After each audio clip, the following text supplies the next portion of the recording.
Hello and welcome back to the Nasty Metal Production channel, group YouTube, and welcome to, of course, episode number 3 of the Fanzine reviews. And today's fanzine is brought to you by issue number 10 of Forgotten Chapel, which is created by, I believe his name is Matt, and he is based out of Ireland.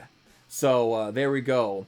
And this was sent to me from Paul of Doomsday's Today Records, to one hoping for me to review as on this channel. And again, I've had it for at least a week now, since last Monday, not this Monday, but at least the last week's Monday. That's how long I've had this issue, and I've been reading it. And I'm going to get into all of what I've liked in this fanzine, and maybe stuff that really didn't much interest me. So I'm going to get into all of that.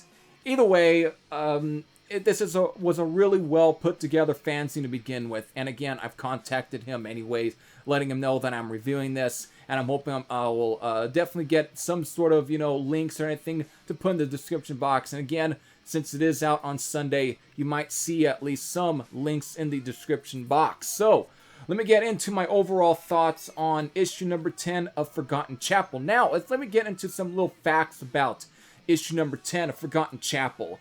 Now, this issue had been in the making since 2016, and a lot of the interviews in this fanzine, which I'll get into at least to the ones I really liked, though, but I mean, there's a lot of, interviews with at least the guys, I believe, like Crossfade, Rule, Atumo, Martyra Aura, Phlebotomized, Nembrionic, Beyond Death, Woods of Belial, View Beyond Records, Colax, Suffer, Erupted Evil, Jim Mutilator, who was in, let me see, because I got it written down here, Riding Christ and Verathron, Perpetual Holocaust, Crashing, and Repugnatia, I think is the name.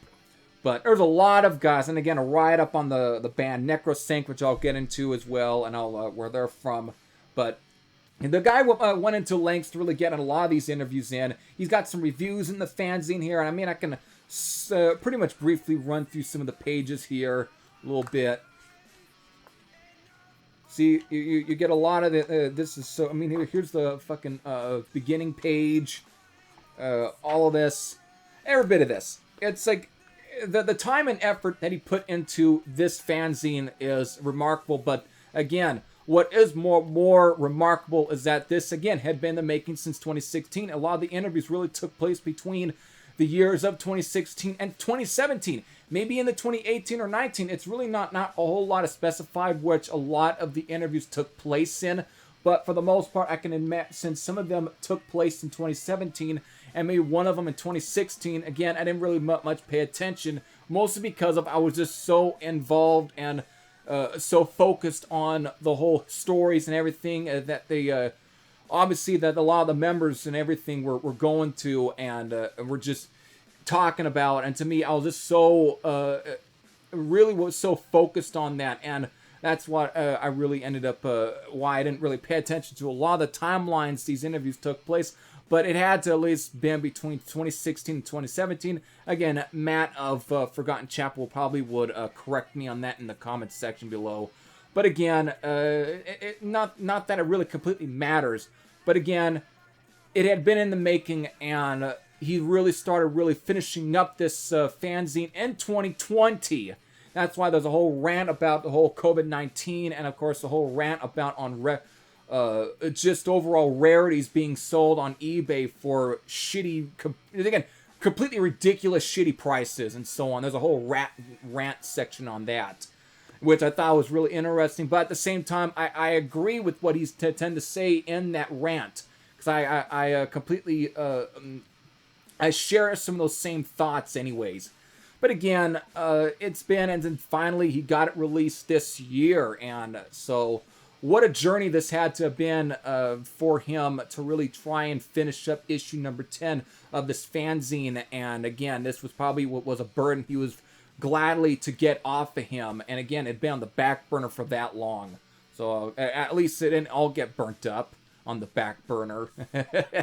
All right. So there's a lot of really cool things in here. There's some demo, EP, album reviews, and so on.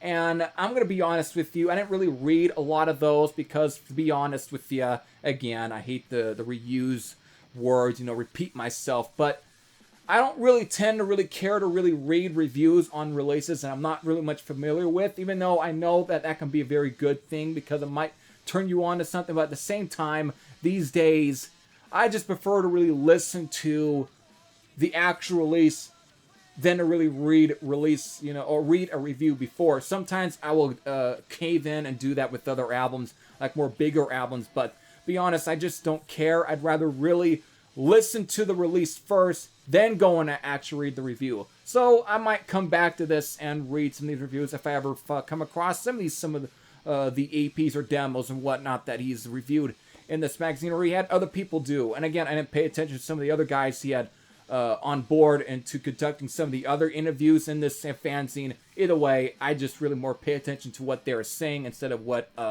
who the fuck was actually interviewing that. So if that's a con for you about this review, I apologize, but that's just personally me. Some of that shit I block out.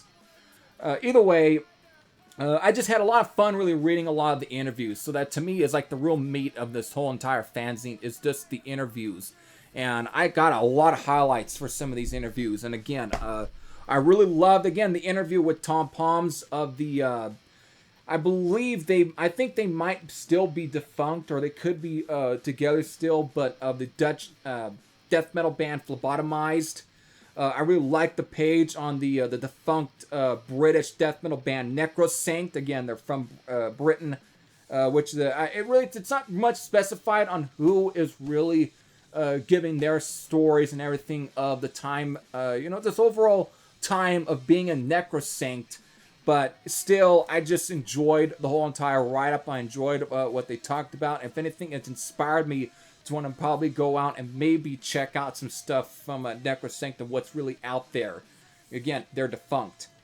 I love the interview with Pavel Tussel of the defunct Czech Republic record label View Beyond Records. That was very fun to read.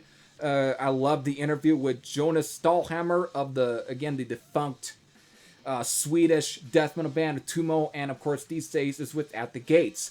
I really also enjoyed the interview with Milos of Kolak, which is a Serbian black metal band.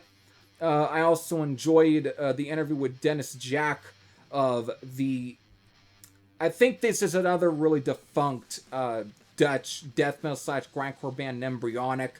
I enjoyed the fucking interview with Robbie Wanning of the defunct, I believe Dutch doom / death metal band Beyond Belief, but these days is with Deadhead, a band I've known about for years because I've known somebody on Forces of Steel who's a big fan of them. So again, I've known about Deadhead, but I didn't really know a whole lot about Beyond Belief. But it's really cool that there's a connection there, and it's very cool. And it's inspired me to want to check out some stuff by Beyond Belief and of course Deadhead. There we go. I really enjoyed the interview with John Colucco of the now defunct New York-based death metal band Crossfade. And of course, these days is with the thrash metal band Dragora. And of course, I also enjoyed the interview with Jim Mulator of course, formerly of bands like Rotting Christ and Verathron. Again, both all Greek bands. And I loved the interview with Subikin Blody of course, the Polish death metal / black metal / doom metal band Erupted Evil. And I really enjoyed the interview with Diego Bolas of course, the now defunct Italian death metal band Crashing. So I loved all of those. Again, some of them were just so the personalities and the humor and everything. I really just was so enthralled by what they were saying, their overall personality. It just really it really bled through those interviews, and I really loved reading them. That's what really kept me so intrigued in these interviews. Again, just the stories, and again, it's really also in the end really much inspired me to maybe search out some of their stuff and at least what's really out there as far as availability. So that's all what was great to me.